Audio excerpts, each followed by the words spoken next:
नमस्कार दोस्तों, स्वागत है आपका SSC learning point by Singh sir. आज हम करेंगे 19 सितंबर के शिफ्ट 2 का पेपर। ठीक है, अब तेजी से एंडिंग की तरफ बढ़ रहे हैं तो आप लोग रिवीजन करते चल रहे हो ना साथ साथ। और सबसे बड़ी कमी यही है, वीडियो कंप्लीट करते तो डन कौन लिखेगा। अंगूठों में इतना तो दर्द नहीं होना चाहिए, थोड़ा बहुत कर लिया करो कमेंट बाजी। ठीक है, चलो फिर स्टार्ट करते हैं। आज का पहला सवाल है आपके, देखो कह रहा है 1997 से 2000 तक डिपार्टमेंटल स्टोर के वार्षिक लाभ में कितने परसेंट की वृद्धि हुई है। तो सबसे पहले देखो 1997 से 2000, यानी कि इनको सबको जोड़ना पड़ेगा।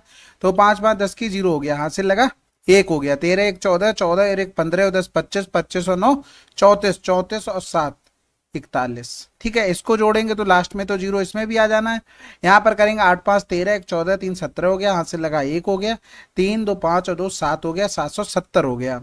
तो इधर देखेंगे जीरो से जीरो। अब वृद्धि देखना यहाँ से कितनी हुई, 7 से 1 गया 6, 7 से 4 गया 3, 36 की वृद्धि हुई 41 में, यानी कि 100 का गुणा परसेंटेज के लिए 41 से भाग। ऑप्शन का सहारा लो, सबसे बड़ा 8 लिखा है, 8 लिखो, 8 एकम 8, 8 चौक 32, 10 से 8 गया तो 2 हो गया, 5 से 2 गया तो 3 हो गया, उतारा लिया जीरो। दूसरे नंबर पे सबसे बड़ा लिखा है 7। अब 7 एकम 7, 7 चौक 28, भाग जा सकता है, 8 बार तो करोगे तो ज्यादा हो जाएगा ना। तो आंसर आ चुका है, बस खत्म हो गया। अगला सवाल कह रहा था चतुर्भुज P Q R S O केंद्र वाले वृत्त में इस प्रकार खींचा गया है कि पी क्यू व्यास है। जैसे ही आपको सर्किल का सवाल मिले और आपको डायामीटर मिले, तुरंत आपको उसको खींच लेना, क्योंकि ये फिक्स होता है, कहीं जाने वाला नहीं है। ठीक है, वो इसका सेंटर है। अब चतुर्भुज पी क्यू आर एस बनाना, तो आर इधर ले लो, एस इधर ले लो। ठीक है, पी एस आर यानी कि इधर मिलाएंगे, इसको मिलाया और इसको मिलाया। ठीक है, ये हो गया हमारे पास 120। हमें बताना है क्यू पी आर का मान। तो क्यू पी आर कहाँ पर है भाई, क्यू पी आर इसका मान बताना। आसान हो गया सवाल। ये आपको पता है 90 डिग्री अर्धवृत्त में बना हुआ है, आमने सामने का कोण 180 होता है क्वाड्रिलेटरल में। तो यहाँ पर 120 है तो ये 60 हो गया, ये निकालना था। अगला सवाल, सबसे पहले तो इसको देखो, 1 प्लस का 10 स्क्वायर 58 है, इसको क्या लिख सकते थे, सेक स्क्वायर 58 फार्मूले से। सेक ऊपर जाएगा तो क्या बना देगा, कॉस। तो यहाँ पर अगर हम माइनस कॉमन ले लेते हैं या फिर नहीं भी लेते हैं, कुछ है थोड़ी ना सवाल में। देखो साइन स्क्वायर 32 हो गया और ये ऊपर चला जाएगा कॉस स्क्वायर 58। यहाँ पर देखो, अगर हम यहाँ पर 32 और 58 को जोड़े 90 हो गया, तो इसको हम क्या लिख सकते थे, साइन स्क्वायर में 32 लिख सकते हैं। तो ये इससे कैंसिल आउट, 1 आंसर हो गया। अब शुरू से वीडियो देखेंगे तो आप समझ जाएंगे कि ये डायरेक्ट 58 कैसे लिखा। और ऐसा कुछ रॉकेट साइंस भी नहीं है। आप अगर लिखना चाहते हैं तो कॉस 58 को हम क्या लिख सकते हैं, कॉस 90 माइनस का 32। और ये फर्स्ट क्वाड्रेंट में सारे प्लस होते हैं, कॉस साइन में चेंज होता है, तो साइन 32 आ गया। ठीक है, अगला सवाल कह रहा था दो त्रिभुज है इस प्रकार है कि ये कॉन्ग्रुएंट है, यानी कि बिल्कुल हुबहू कुछ भी इसमें डिफरेंट नहीं होगा। ए भी इतना है, बी इतना है, तो कौन सा विकल्प सही होगा। तो ट्रायंगल ए बी सी और ये कॉन्ग्रुएंट ट्रायंगल है एफ डी ई, यानी कि जिस तरीके से लिखे हैं उसी तरीके से कॉन्ग्रुएंट होंगे। तो हमें यहाँ पर डी एफ 17 दे दिया था, लेकिन इसमें ए भी 17 था। तो डी एफ देखो सेम प्लेस पे लिखा, ये 17 हो सकता है। जब डी एफ 17 हो सकता नहीं, होगा ही, क्योंकि कॉन्ग्रुएंट है। तो डी ई तो 17 नहीं होंगे ना। ऑप्शन हमारे पास दो बचे, एक में या तो ई आ जाएगा 33 डिग्री और एक में या तो डी आ जाएगा 33 डिग्री। तो एक चीज बताओ, आपको बी पता है, यानी कि ये एंगल पता है मैं 52 डिग्री, ए पता है आपको 95। त्रिभुज के तीनों कोणों का योगफल कितना होता है, 180 होता है। तो 9 5 14 140 हो गया, 40 और जोड़ देते तो 180 हो जाता है, लेकिन 7 एक्स्ट्रा, यानी कि ये सी कितना आ जाएगा, ये 33 आ जाएगा। इसका मतलब जो सेम प्लेस पे लिखा होगा ई ही 35 होगा, डी वाला कैंसिल आउट। अगला सवाल, यदि कक्षा 8 में 600 विद्यार्थियों को प्रवेश दिया गया तो कक्षा 12 की तुलना में कक्षा 10 में कितने विद्यार्थी अधिक थे। देखो सवाल आसान था, हो सकता है आपको थोड़ा चित्र में क्लियर ना दिख रहा हो। आसान था इसलिए मैंने कुछ चेंज नहीं किया। यहाँ पर 12th में 18 था, 10th में 25 था, डिफरेंस करेंगे तो 7 आ जाएगा। तो 15 चौकू 60, 7 चौक 28, 280 आंसर। अगला सवाल, 3 वर्ष पहले एक व्यक्ति की आयु उसके छोटे भाई की आयु की 6 गुनी थी। 8 वर्ष बाद एक व्यक्ति की आयु उसके छोटे भाई की आयु के 2 गुने से 3 वर्ष कम होगी। व्यक्ति और उसके छोटे भाई की वर्तमान आयु क्या है। इस सवाल को ऑप्शन से टैकल कर लेते हैं। भाई देखो, कह रहा था 10 वर्ष के बाद, यहाँ पर सॉरी 8 वर्ष के बाद, तो सब में 8 8 जोड़ लो, पहले 13 हो गया, 8 5 13, 23 हो गया। इधर देखो छोटा ये हो ही नहीं सकता भाई, व्यक्ति की आयु उसके छोटे भाई से, तो ये कैंसिल आउट हो गया। इधर करेंगे 20, 8 4 12 हो गया, इधर करेंगे 23, इधर 8 5 13 हो गया, इधर करेंगे तो ये देखो फिर से छोटा हो गया। भाई व्यक्ति की आयु पहले लिखी होगी, वो छोटा तो हो ही नहीं सकता। इसका 2 गुना करेंगे 24, भाई 24 से 20 4 वर्ष छोटा है। इसका 2 गुना करेंगे तो 26, इनमें डिफरेंस 3 आ गया, आंसर लगा दो। ठीक है। अब वो यहाँ पर देखो जो कुछ भी दिया गया था ना, 3 वर्ष पहले का दिया गया था, एक व्यक्ति और उसके छोटे भाई की आयु की 6 गुना थी।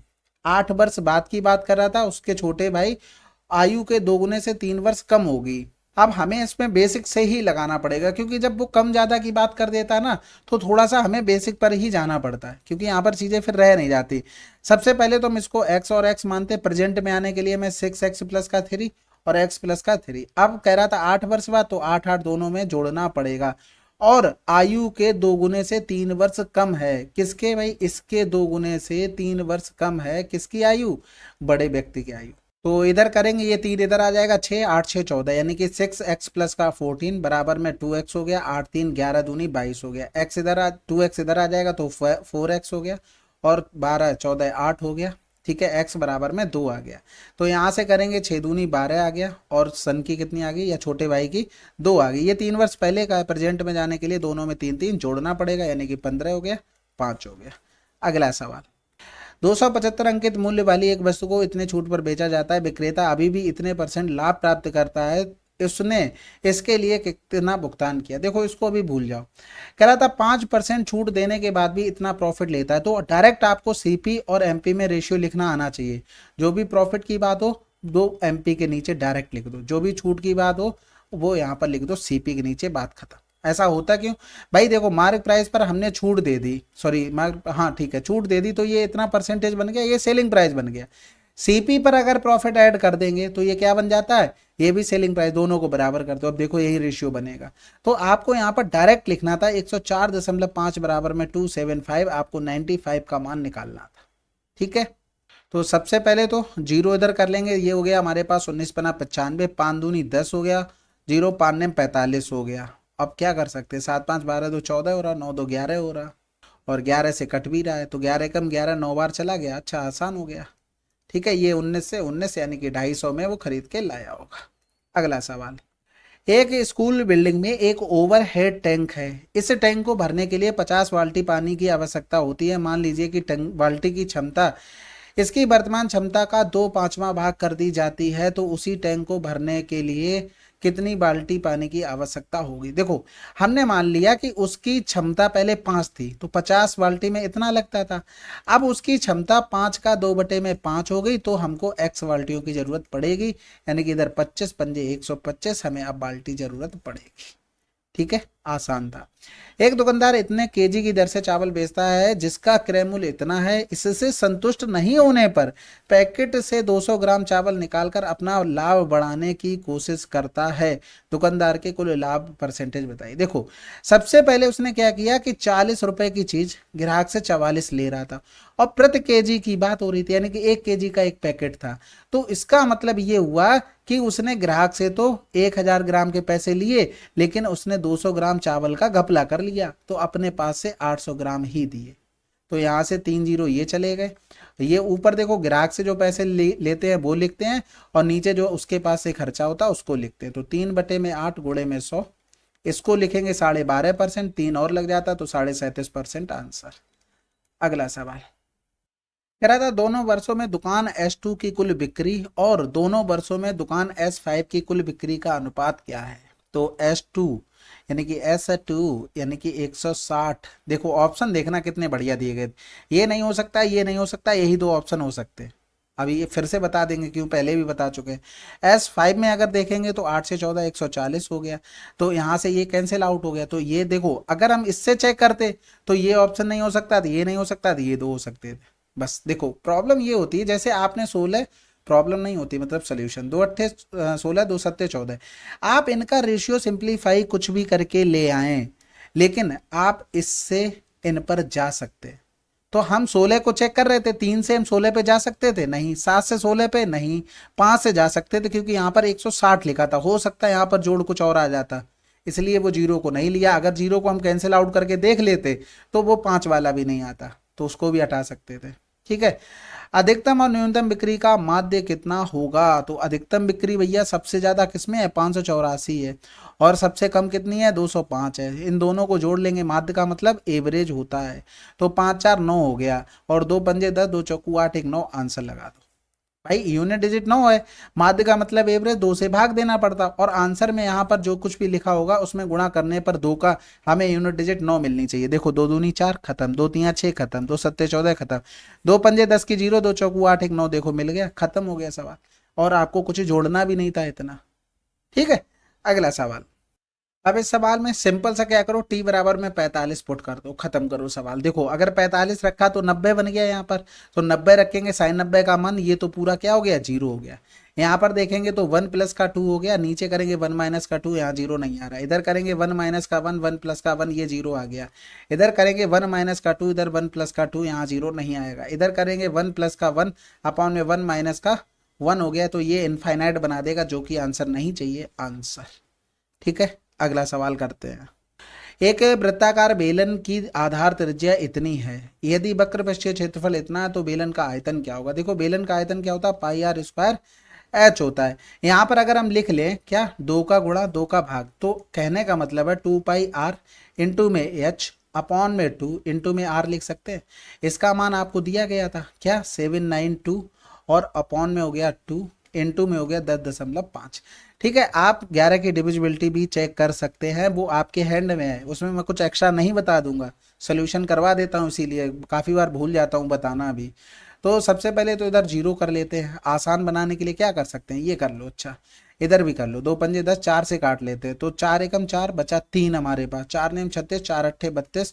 इधर करेंगे, अब आसान हो गया, 5 दूनी 10, 5 एकम 5, क्योंकि 21 का टेबल याद है। नहीं याद है तो देखो 21 का टेबल याद करना बहुत आसान है। जैसे 21 का 8 बोला तो 8 एकम 8 आया, 8 का 2 गुना चिपका दो। फिर 21 मान लो 9 बार का आया तो 9 लिखो, 9 एकम 9, 9 का 2 गुना चिपका दो। ये डायरेक्ट होते हैं, 21 का तो आसान है याद करना। तो 21 अट्ठे 168 हो गया, यहाँ से लगा 16 हो गया, 21 नेम 189, और 6 195, 10 205 हो गया, और यहाँ से लगा कितना हो गया? 20। 21 एकम 21 और 20 41, 41 58 आंसर। ठीक है, समझ गए होगे मैं इस सवाल में क्या बताना चाह रहा था, कि आपको रेडियस दी जाए और वक्र पृष्ठीय क्षेत्रफल, तो आप डायरेक्ट निकाल सकते हैं, कुछ भी आपको एक्स्ट्रा मेहनत नहीं करनी। ये भी काम को क्रमशः इतने और इतने में कर सकते हैं, वे 6 दिन तक एक साथ काम करते हैं, तो काम कितना काम शेष रहेगा? तो सबसे पहले तो एलसीएम वगैरह ले लेंगे, तो 12 चौक 48 और 16 तियाँ 48, तो 4 3 7 की इफिशियंसी से 6 दिन काम किया, तो कितना काम कर लिया? 42 काम कर लिया, किससे? 48। ठीक है, 6 सत्ते 42, 6 अट्ठे 48, पूरा काम 8 था, 8 में से 7 हो चुका, बचा कितना? 1/8। अगला सवाल, सिंप्लीफिकेशन है, तो 55 25 हो गया, और इधर 3 दूनी 6, 6 5 11, माइनस का 4 कर देते तो 7 आ जाता, और इधर करेंगे तो डिवाइड पहले आ जाएगा, 2 तियाँ 6 3 का 9 हो गया, पहले तो ऑफ आता है लेकिन डिवाइड से फर्क नहीं पड़ेगा यहाँ पर। ठीक है, तो 9 हो गया, 9 माइनस का 8 प्लस का 4 कर देंगे, 9 में से 8 गया 1, 4 1 5, 7 5 12। अगला सवाल, वृत्त की त्रिज्या इतनी है, जीवा से केंद्र की लंबवत दूरी इतनी है, 10 6 8 दूनी 16 आंसर। अब आप अगर चित्र बना रहे हैं तो फिर गलती कर रहे हैं, क्योंकि आपकी प्रैक्टिस नहीं है, तो प्रैक्टिस नहीं करोगे तो इसी वजह से टाइम लगता है। बाकी किसी को टफ नहीं लगता है, किसी को पेपर टफ लगता है, रीजन यही होता है कि आप प्रैक्टिस कम किए हैं तो चित्र इनमें बना रहे होंगे। ठीक है, तो उस चीज़ पर अवॉइड करें। एक बल्लेबाज का 20 मैचों में औसत स्कोर 15 और 25 अन्य मैचों में औसत स्कोर 24 है, तो सभी 45 मैचों के औसत स्कोर क्या होगा? देखो यहाँ पर 20 लिखा है, यहाँ पर 25 लिखा है, इनका रेशियो बनाएंगे 55 25, 5 चौकू 20। अब गुणा कर लो, 15 चौकू 60 हो गया, 24 पंजे 120 हो गया। हमने टोटल मैच कितने माने? 5 4 9 से भाग कर दो, तो 6 2 8 हो गया, यानी कि 180/9, 9 दूनी 18।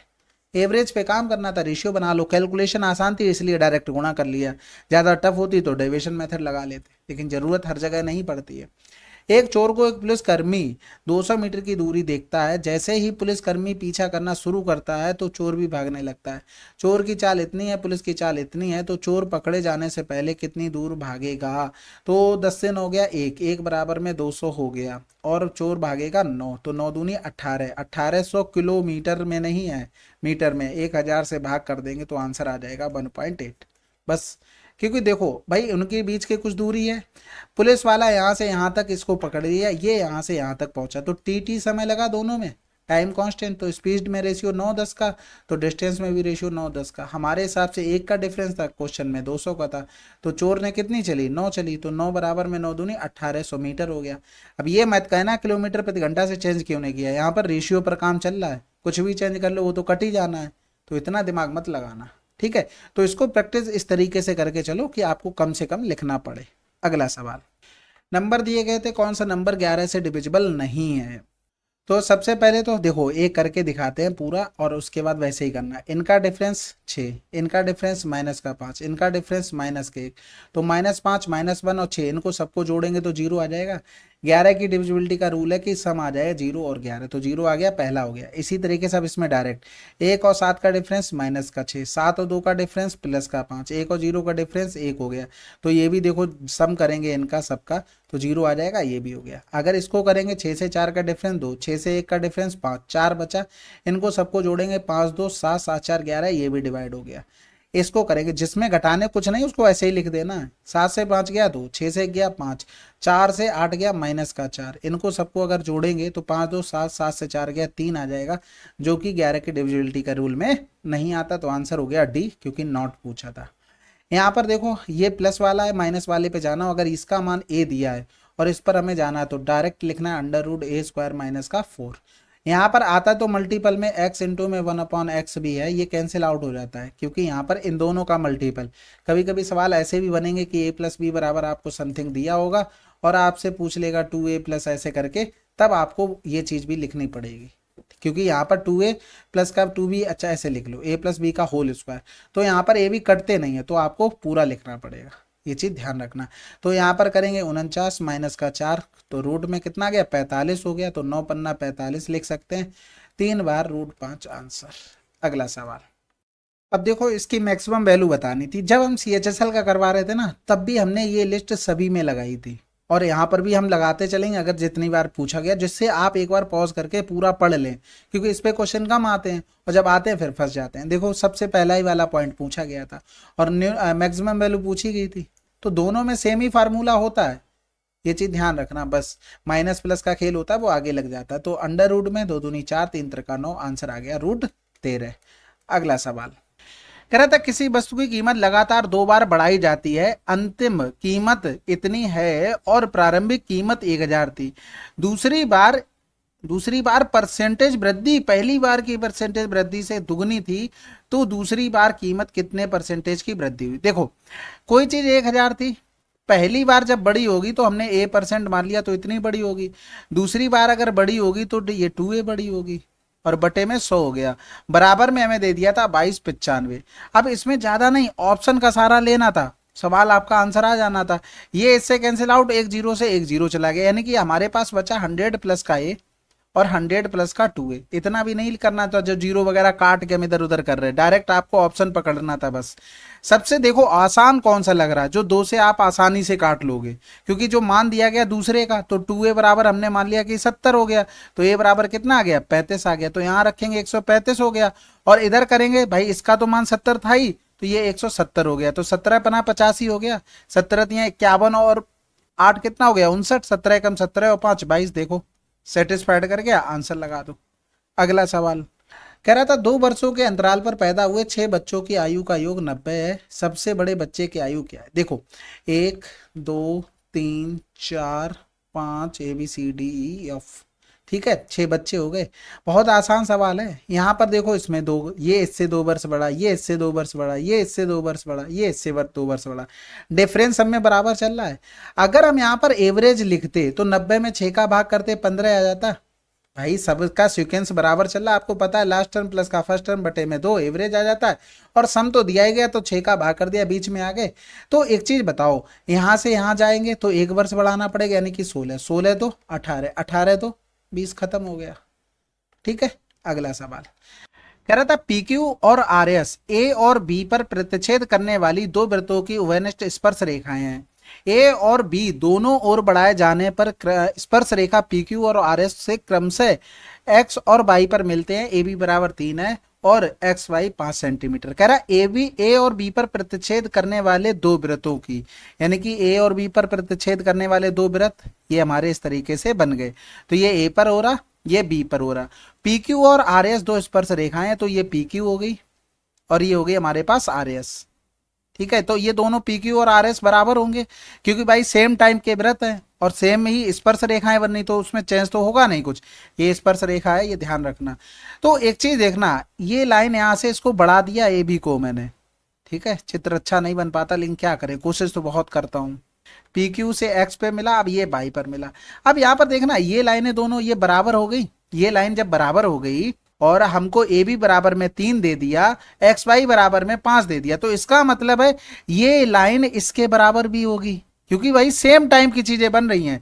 जब हमारे जो स्पर्श रेखाएं बराबर होंगी तो ये लाइन भी बराबर होगी, तो बराबर बराबर भागों में ये बटेगा, बस खत्म हो गया सवाल। यानी कि हम लिख सकते हैं पी एक्स, हमें पी क्यू निकालना है। ठीक है, तो पी एक्स का स्क्वायर बराबर में 1 इंटू में 4 हो जाएगा, क्योंकि आपको पता है एक्स ए इंटू में एक्स बी, ये हमको लिखना था। तो यहाँ पर 4 हो गया, तो पी एक्स बराबर कितना आ गया, 2 आ गया, और पी एक्स बराबर 2 हो गया, यही एक्स क्यू होगा, क्योंकि भाई वृत्त की स्पर्श रेखाएं हो रही थी। अगर ऐसे नहीं समझ पा रहे तो ये छोटे वाले वृत्त में देख लो भाई, एक्स क्यू बराबर आप लिखोगे तो क्या लिखोगे, एक्स ए इंटू में एक्स बी तो लिखोगे, तो यहां से बराबर कर लो। तो यहां पर हमें निकालना था पी क्यू बराबर 4 आ गया। ठीक है, डायरेक्ट रिजल्ट वगैरह भी होता है, इतना जरूरी नहीं, क्योंकि आसान सवाल होता तो हर चीज के रिजल्ट भी याद मत करो। 1456 की राशि जब 10 वर्षों के लिए निवेश की जाती है तो यह परिपक्वता पर इतनी हो जाती है। साधारण ब्याज की वार्षिक दर ज्ञात कीजिए जिसे निवेश की गई राशि पर भुगतान किया जाना है। देखो सिंपल सी बात है, कितनी हो गई थी 2346, तो ब्याज कितना मिला भाई, दोनों का डिफरेंस कर रहे हैं डायरेक्ट, 6 से 5 गया 1 हो गया, और 13 से 4 गया तो 9 हो गया। इतने का ब्याज मिला 1456 पर, 10 वर्ष का था, और परसेंटेज वाला 100, ये डायरेक्ट आ गई रेट निकल कर। ये इससे कैंसिल आउट हो गया, इधर करेंगे 16 ने में 144, तो 16 बार चला गया। इधर कर देंगे तो 25/4 हो गया, यानी कि 4 छंग 24, 6.25%। अब फार्मूला लगाया सिंपल सा, PRT अपॉन में 100। अब जो जितनी जल्दी लगा लेगा उतनी जल्दी आंसर आ जाएगा। ठीक है, चलो फिर ये 19 की शिफ्ट 2 थी और कवर कर लिया हमने इसको भी, और जल्दी जल्दी करेंगे। अब थोड़ा वीडियो डेली कोशिश करूंगा 2 अपलोड कर दे, कुछ चीज़ें फेवर में नहीं रहती इसलिए नहीं हो पाता है, नहीं तो मेरी तरफ से पूरी ही रहता, मैं पूरी मेहनत कर देता हूँ, क्योंकि मेरे लिए तो फिक्स है ना, जितनी शिफ्ट आई उतनी ही करानी है। ऐसा तो है नहीं कि मुझे बहुत लंबा जाना है तो धीरे धीरे चलो चलते हैं, तो मुझे इतना हेडेक नहीं होती इस चीज़ की कि मैं कितनी भी शिफ्ट अपलोड कर दूँ, प्रॉब्लम ये है टाइम की। ठीक है, चलो वीडियो अगर कंप्लीट किया हो तो डन करना। ठीक है, वो तो लिख ही दिया करो, बाकी आप लोगों का टाइम सेव होना चाहिए, डजेंट मैटर कि मेरा टाइम क्या कह रहा है। ठीक है, चलो फिर मिलते हैं अगले वीडियो में, तब तक के लिए जय हिंद जय भारत।